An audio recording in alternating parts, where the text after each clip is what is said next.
நேற்று இரவு நம்ம எல்லோரும் நிம்மதியா சாப்பிட்டு தூங்க தயாராகி கொண்டிருந்த சூழல்ல ஜம்மு காஷ்மீர்ல பாகிஸ்தான் ராணுவம் அத்துமீறி உள்ள நுழைஞ்சு ட்ரோன் தாக்குதலை நடத்தியிருக்காங்க. இந்திய ராணுவம் முன்பாகவே அந்த எல்லை பகுதியில இருந்த மக்களுக்கு போர் பாதுகாப்பு ஒத்திகை நடவடிக்கைகள் எல்லாம் மேற்கொண்டதுனால திடீர்னு சைரன் சத்தம் கேட்டதுமே அங்க இருக்கக்கூடிய மக்கள் பாதுகாப்பிற்காக ஓட ஆரம்பிச்சிருக்காங்க.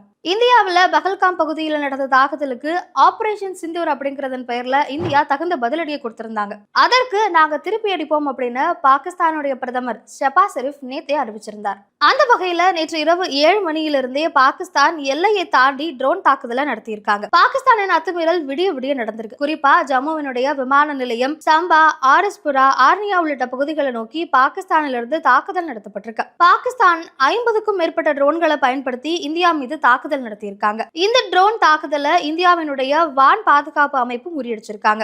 500க்கும் மேற்பட்ட ட்ரோன்கள் அளிக்கப்பட்டிருக்கு. அங்கிருந்து வந்த 8 ஏவுகணைகளையும் தடுத்து நிறுத்த S-400 சுதர்சன் சக்ரா தடுப்பு அமைப்புகள் யூஸ் பண்ணிருக்காங்க.